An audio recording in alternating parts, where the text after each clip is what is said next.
وقولهم يوزن. وقال مجاهد القسطاس العدل بالرومية. ويقال القسط مصدر المقسط وهو العادل. وأما القاسط فهو الجائر. حدثنا احمد بن اشکابہ قال حدثنا محمد بن فضيل عن عمارة بن القعقاع عن ابي زرعة عن ابي هريرة رضي الله تعالى عنه قال قال النبي صلى الله عليه وسلم كلمتان حبيبتان إلى الرحمن خفيفتان على اللسان ثقيلتان في الميزان سبحان الله بحمده سبحان الله العظيم سبحان الله بحمده سبحان الله العظيم سبحان الله بحمده سبحان الله العظيم. الحمدللہ آج جامعہ نوریہ گلشن زہرا کی وہ شہزادیاں جنہوں نے مسلسل جدوجہد کر کے آج فضیلت کی دستار کے حسین موقع پر ختم بخاری شریف کی سعادتیں حاصل کر رہی ہیں. مبارکباد پیش ہے استاد العلماء پیر طریقت رہبر شریعت حضرت علامہ مجاہد الاسلام صاحب مدد العالی اور ان کے شہزادے حضرت علامہ مفتی محمد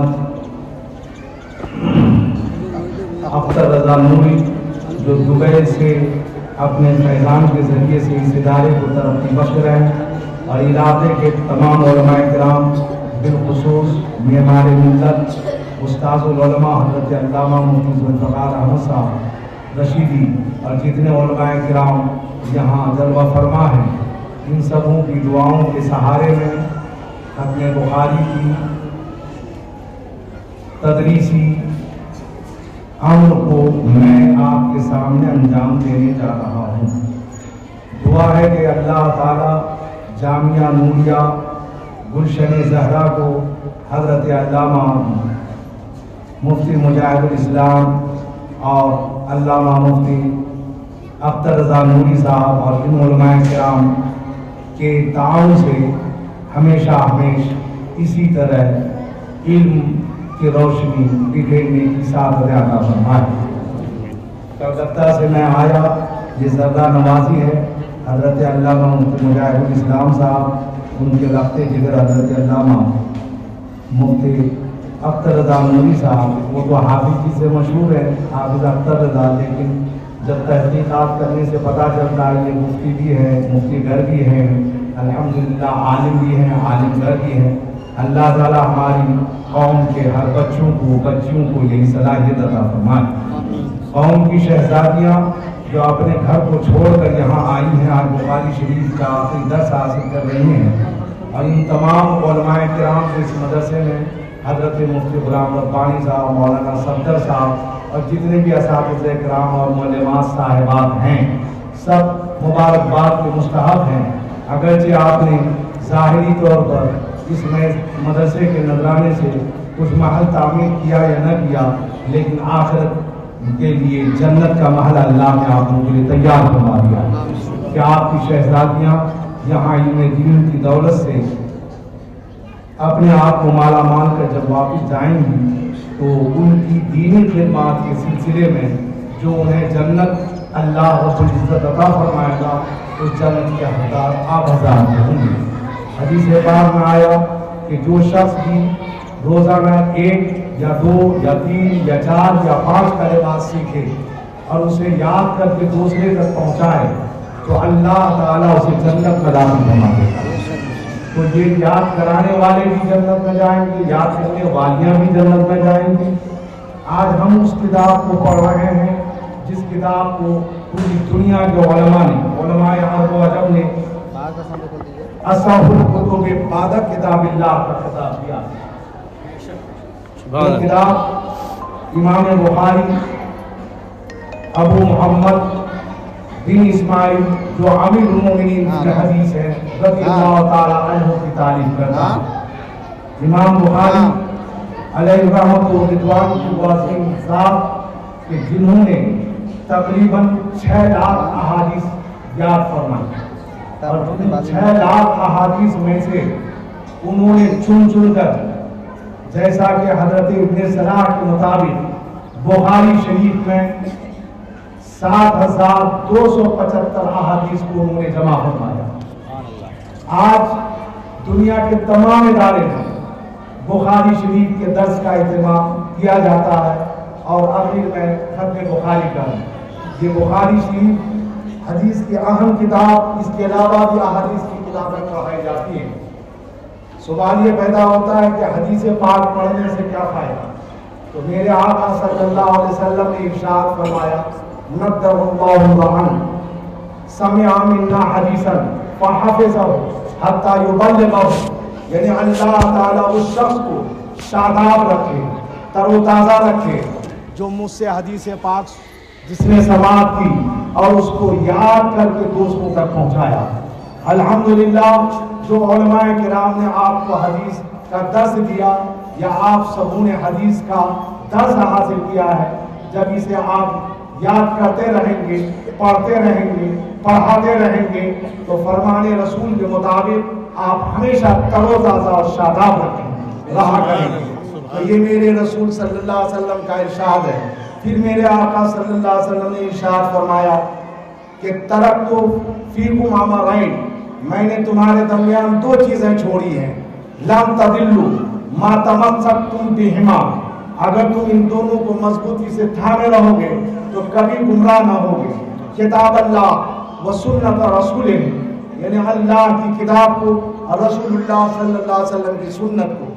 تو اس لیے امام بخاری علیہ الرحمہ اور جتنے محدثین کرام رحمہ اللہ تعالی علیہ ہیں، سب نے احادیث کریمہ کو یاد کیا، جمع فرمایا، دوسرے تک پہنچایا، اور اسی کا صلہ یہ ہے کہ وہ سب محدثین دنیا میں بھی تر و تازہ رہے اور دنیا سے جانے کے بعد بھی اپنے قبر انور میں تر و تازہ رہے۔ امام بخاری رضی اللہ تعالیٰ عنہ اتنے بڑے محدث، آخر انہوں نے بخاری شریف کو تعریف کیوں فرمایا؟ تو اختصار کے ساتھ یہ خود فرماتے ہیں کہ میں نے ایک مرتبہ خواب میں یہ دیکھا کہ رسول اکرم صلی اللہ علیہ وسلم کی زیارت ہو رہی ہے، میرے آقا صلی اللہ علیہ وسلم تشریف فرما ہے، میں اوپر سے پنکھا جھل رہا ہوں اور حضور کے جسم سے مکھیوں کو دفع فرما رہا ہوں۔ یہ خواب دیکھنے کے بعد تعبیر بتانے والے سے انہوں نے تعبیر جب پوچھی، انہوں نے بتایا اس خواب کی تعبیر یہ ہے کہ حضور اکرم صلی اللہ علیہ وسلم کے احادیث مبارکہ میں جو لوگ جھوٹ حدیثیں آمیزش کر دیں گے یا موضوع حدیث ہے، اللہ تعالیٰ تمہیں وہ صلاحیت عطا فرمائے گا، نبی وہ تجھ پر کرم فرمائیں گے کہ تم ان حدیثوں کو چھانٹ کر صاف ستھرا صحیح حدیثیں اکٹھا کرو گے۔ یہی شوق پیدا ہوا امام بخاری کے اندر کہ حدیث پاک کے حاصل کرنے میں اور ساتھ ساتھ اس کو ترتیب دینے میں اپنی زندگی کے پورے لمحے انہوں نے صرف کر دیے۔ امام بخاری جب 11 سال کی عمر کے تھے، اس وقت سے حدیث پاک حاصل کرنے کا انہیں شوق پیدا ہوا، اور حدیث پاک حاصل کرتے کرتے یہ تقریباً 16 سال کی عمر میں انہوں نے 70 احادیث کریمہ کو انہوں نے یاد فرما لیا۔ سبحان اللہ۔ امام بخاری جب سمرقند پڑھنے کے لیے گئے تو وہاں جب درس میں پڑھ رہے تھے تو اور طلبہ حدیث پاک لکھتے تھے اور امام بخاری صرف سن لیتے تھے۔ کچھ دنوں کے بعد ان کے ساتھیوں نے کہا، ارے تو کیسا طالب علم ہے کہ ہم سب لکھ رہے ہیں، نوٹ کر رہے ہیں اور تو نہیں لکھ رہا ہے؟ امام بخاری نے فرمایا، تم نے کتنی حدیثیں لکھی؟ تم کاپی نکالو، میں پڑھ رہا ہوں۔ امام بخاری نے حدیث کی تلاوت شروع کر دی اور از اول تا آخر تقریباً 15,000 احادیث کریمہ زبانی سنا دیا، اس کو لکھا تھا اپنی کاپی میں۔ یہ ذہانت، یہ فطانت، یہ قوت، یہ رب کی کرامت مصطفیٰ جان رحمت صلی اللہ علیہ وسلم کی رحمت تھی کہ امام بخاری اس کو یاد کرتے رہے۔ امام بخاری جب بغداد شریف گئے تو ان کے علم کا چرچا کافی تھا کہ یہ بہت حدیث کے یاد کرنے میں ذہین ہے، تو وہاں جانے سے پہلے وہاں کے علماء نے 10 قابل عالم کو 10 حدیث ہے اور غلط روایتوں کے ساتھ تبدیلی روایتوں اور متن کے ساتھ یاد کرا دی۔ امام بخاری جب پہنچے تو 10 نے ہر ایک نے 10 احادیثیں سنائی، 100 حدیث ہے، غلط راوی یا غلط مطلب تبدیل کر کے سنائی۔ امام بخاری سنتے رہے، کہا کہ ما علم ہے، میں اس کو نہیں جانتا، میں اس کو نہیں جانتا، اس طرح کہتے رہے، 100 حدیثیں سن لیے۔ اس کے بعد لوگوں نے کہا کہ آپ کیا جانتے ہیں؟ کہا کہ میں جو جانتا ہوں بتا رہا ہوں۔ ان 100 حدیثوں کو انہوں نے بتایا کہ یہ راوی اس کے یہ ہے، متن اس کا یہ ہے۔ جب 100 حدیثوں کو صحیح بتایا اور ان 100 کو بھی سنایا تو علامہ ابن حجر اپنی تاریخ میں لکھتے ہیں، مجھے تعجب یہ نہیں ہے کہ اس کی جگہ امام بخاری نے 100 حدیثیں صحیح سنا دی، مجھے تعجب یہ ہے کہ 100 غلط حدیثیں جو لوگوں نے سنایا انہیں کی ترتیب انہوں نے ایک ساتھ ایک بیٹھک میں سنا۔ نعرہ تکبیر، نعرہ رسالت، مفتی مختار عالم صاحب قبلہ، جامعہ گلشن الزہرا۔ امام بخاری کی ذہانت کا یہ عالم تھا، سب کو کہتے ہیں وہ امام بخاری جنہیں اللہ کے رسول صلی اللہ علیہ وسلم نے اپنی رحمتوں سے نوازا۔ اب انہوں نے بخاری شریف میں جو 7275 احادیث کریمہ انہوں نے تالیف فرمائی، ان میں سے سب سے آخری حدیث یہ ہے، باب قول اللہ ونضع الموازین۔ یہاں سوال یہ پیدا ہوتا ہے کہ امام بخاری اس حدیث پاک کو کہیں اور جا کر لکھتے ہیں، یہاں آخر میں انہوں نے کیوں لکھا؟ تو اس کا مختصر جواب یہ ہے کہ سب سے پہلا باب سے جو شروع ہوا وہ ایمانیات کا باب تھا، اس کے بعد احکام کے، نماز کے، روزے کے، طہارت کے، نکاح کے، طلاق کے، اس طرح کے بے شمار اس میں باب ہیں، اور ان سبوں کا تعلق اعمال سے ہے اور اعمال کا تعلق دنیا میں ہے۔ امام بخاری نے اعمال والے احادیث کو پہلے بیان فرمایا تاکہ لوگ اس پر عمل کرو، اور آخر میں یہ بتایا کہ جو اعمال کے بعد تم کیسے اعمال کرو گے، اگر صحیح کرو گے یا غلط کرو گے تو دونوں کا تمہارا قیامت کے دن وزن کیا جائے گا۔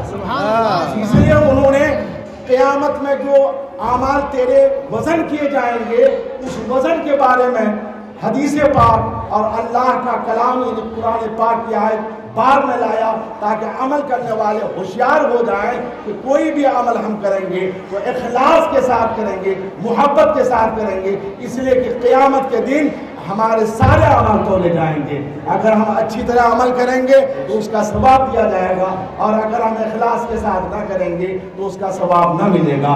امام بخاری نے اس لیے وزن اعمال کا باب اخیر میں لایا تاکہ بخاری شریف پڑھنے کے بعد اخیر میں یہ حدیث پڑھ کر لوگوں کو عمل میں اخلاص اور اللہ کی محبت، رسول پاک کی صحیح اطاعت کا جذبہ پیدا ہوتا ہے، اس لیے انہوں نے لایا۔ امام بخاری کا طریقہ ہے جب کسی حدیث پاک کو لکھتے تو سب سے پہلے قرآن پاک کی حدیث، قرآن پاک کی آیت سے دلیل پیش کرتے، اس کے ضمن میں حدیث لاتے۔ انہوں نے کہا کہ اللہ تعالیٰ کا قول وَنَضَعُ الْمَوَازِينَ الْقِسْطَ لِيَوْمِ الْقِيَامَةِ کہ ہم قیامت کے دن عدل کی ترازویں رکھیں گے، قیامت کے دن عدل کی ترازویں رکھیں گے۔ جو دور حدیث کی طالبات ہیں وہ غور سے سنیں، نضع جمع کا صیغہ ہے اور اللہ واحد ہے، واحد نے جمع کا صیغہ نضع کیوں کہا، اضع کیوں نہیں کہا؟ تو اس کا جواب یہ ہے کہ یہ عظمت شان کی بنیاد پر جمع کا صیغہ لایا گیا۔ موازین میزان کی جمع ہے، میزان اصل میں میزان تھا، واو سے پہلے کسرہ، اس کسرے کو یا سے بدل دیا گیا، اس کی جمع موازین۔ موازین ترازو ہیں، جبکہ یہاں اور کتابوں میں آیا کہ میدان محشر میں ترازو رکھا جائے، تو یہاں قرآن پاک کی آیت میں ترازویں کیوں لایا گیا؟ تو اس کے بارے میں محدثین فرماتے ہیں یا تو اس بنیاد پر کہ انسان جتنے ہیں اس کے لیے الگ الگ اس کے اعمال کے لیے ترازو ہوں گے، اس لیے جمع کا لایا، صیغہ لایا، یا ایک انسان کے اعمال مختلف ہوتے ہیں، زبان کا عمل اور ہے، ہاتھ کا عمل اور ہے، پیر کا عمل اور ہے، اس لیے جمع کا صیغہ لایا۔ لیکن کچھ محدثین فرماتے ہیں کہ نہیں، جیسے قرآن پاک میں اللہ تعالیٰ نے فرمایا کذبت قوم نوح المرسلین، یعنی نوح رسول علیہ السلام کی قوم نے انہیں جھٹلا دیا، تو حضرت نوح ایک پیغمبر ہیں اور ان کے بغل میں ان کی صفت مرسلین یعنی جمع کا صیغہ لایا گیا. تو جمع کبھی عرب میں اس لیے لایا جاتا ہے یکون الجمع للتفخیم یعنی عظمت شان کی بنیاد پر. جس طرح کلام پاک میں حضرت نوح واحد ہیں مرسلین کا لفظ لا کر ان کی عظمت شان کو بتایا گیا، اسی طرح میزان اگرچہ یہ ایک ہی ہوگا لیکن اس طرح یہ بڑی چیز ہے کہ اس کی عظمت کو بتانے کے لیے رب نے موازین کا صیغہ لایا. اور یہ کتنی بڑی میزان ہے تو حضرت داؤد علیہ السلام نے رب سے عرض کیا مولا میدان محشر میں جس میں بندوں کے اعمال تولے جائیں گے وہ میزان کیسا ہوگا میں دیکھنا چاہتا ہوں. تو رب تعالیٰ نے اسے ظاہر فرمایا. حضرت داؤد علیہ السلام نے جب ماتھے کی نگاہوں سے دیکھا تو دیکھ کر حیرت میں پڑ گئے. غشی طاری ہو گئی.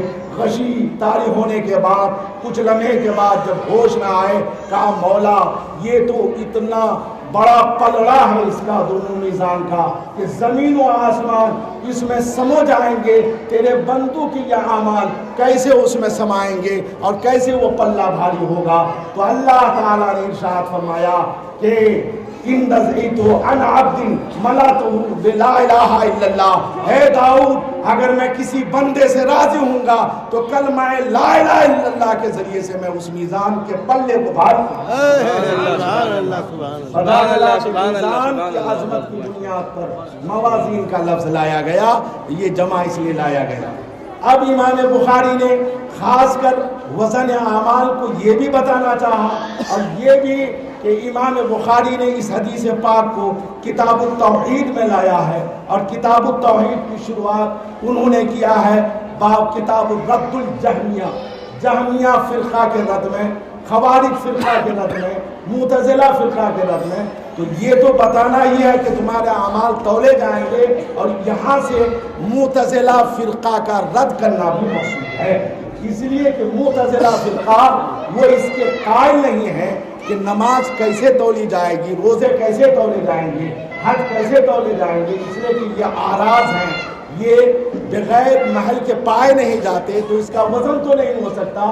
تو معتزلہ فرقہ کا یہ کہنا تھا کہ اعمال تولے نہیں جائیں گے. اگر اعمال تولے جائیں گے تو رب کی شان الوہیت میں نقص لازم آئے گا کہ جو رب سب کچھ جانتا ہے تو پھر تولنے کی کیا ضرورت ہے. تو امام بخاری نے کہا کہ تم یہ کہہ رہے ہو کہ اعمال تولے نہیں جائیں گے، یہ اعراض ہیں. تو رب ان اللہ علی کل شیء قدیر، وہ ہر چیز پر قادر ہے. وہ اعمال کو مجسم بنا دے یا صحائف کو مجسم بنا دے یہ اس کی قدرت سے کوئی بعید نہیں. اس کا فرمان ہے کہ اعمال تولے جائیں گے. جب رب کا فرمان ہے تو اعمال تولے ہی جائیں گے. تو معتزلہ کے رد میں بھی انہوں نے اس حدیث پاک کو لایا اور یہاں سے یہ بھی سمجھ میں آیا بخاری شریف پڑھنے والی شہزادی خواتین اسلام بچیاں اور تمام علماء یہ بھی اس حدیث پاک سے ہم سب سبق حاصل کریں کہ امام بخاری اتنے بڑے محدث انہوں نے آخر میں اس قول کو اور رد کے اقوال کو لا کر یہ ذہن دیا کہ باطل فرقوں کا رد کرنا ہر دور میں لازم ہے. باطل فرقوں کا رد کرنا ہر دور میں لازم ہے. اس لیے کہ اگر باطل فرقوں کا رد نہ کرو گے تو ان کے احکام ان کے طریقے تمہارے طریقوں میں آ کر تمہارا تسلط تمہارا تشخص ختم ہو جائے گا. تو امام بخاری نے ہمیں یہ بھی ذہن دیا کہ چاہے کتنی بھی بڑی کتاب لکھو، چاہے کوئی بھی تقریر کرو، اپنے خطاب میں بھی باطل نظریات کا آپریشن کرنا تمہارے لیے ضروری ہے. اب امام بخاری نے فرمایا کہ قیامت کے دن ہم عدل کی ترازو میں رکھیں گے. وَأَنَّ آمَنَ یہ قرآن پاک کی آیت ہے. اب آگے امام بخاری اپنا قول پیش کرتے ہیں وَأَنَّ آمَالَ بَنِي آدَمَ وَقَوْلَهُمْ يُوزَنُ. یہ امام بخاری کا قول ہے. وہ اس آیت کریمہ سے وہ خلاصہ فرما رہے ہیں کہ ان بنی آدم کے اعمال اور ان کے اقوال وزن کیے جائیں گے. یہاں سوال پیدا ہوتا ہے کہ امام بخاری نے اعمال کہا، افعال کیوں نہیں کہا؟ یہ کہتے کہ انسان کے افعال تولے جائیں گے، اعمال کیوں تولے جائیں گے؟ تو علماء فرماتے ہیں کہ عمل اس حرکت کو کہتے ہیں کہ جو مکلف سے صادر ہو، جو مکلف سے صادر ہو اور ذوی العقول سے صادر ہو، اور فعل اس کو کہتے ہیں کہ جو مکلف غیر مکلف ذوی العقول اور غیر ذوی العقول سے صادر ہو، تو قیامت کے دن اللہ تعالیٰ کی باز پرس یا جس کے اعمال تولے جائیں گے وہ انسان کے اعمال تولے جائیں گے، جنات کے اعمال تولے جائیں گے، تو انسان مکلف ہے، مکلف کے اعمال تولے جائیں گے، اس لیے یہاں افعال نہیں لایا، اعمال لایا۔ اعمال لانے سے سمجھ میں بات آ جائے کہ انسانوں کے اعمال تولے جائیں گے۔ پھر سوال پیدا ہوگا کہ انسان ہی کے اعمال تولے نہیں جائیں گے صرف، جبکہ حضور آئے دنیا میں تو انسانوں کی بھی ہدایت کے لیے، جنات کی بھی رہبری کے لیے، تو یہاں دونوں کا لفظ ہو جانا چاہیے کہ یہ اعمال تولے جائیں گے، انسان کے بھی جنات کے بھی، لیکن بنی آدم کا لفظ کہہ کر امام بخاری نے اس پر بات کو ختم کیوں کر دیا؟ کہا کہ جنات و انسان میں اصل انسان ہے، انسان کا ذکر ہو گیا، اسی کے ضمن میں جنات آ گئے، انسان اصل کی حیثیت میں ہے اور جنات فرع کی حیثیت میں ہے۔ پتہ یہ چلا کہ اعمال تولے جائیں گے۔ اب یہاں ایک سوال پیدا ہوگا، اعمالہ بنی آدم کہا، یعنی بنی آدم کے اعمال، وہ قولہم کیوں کہا؟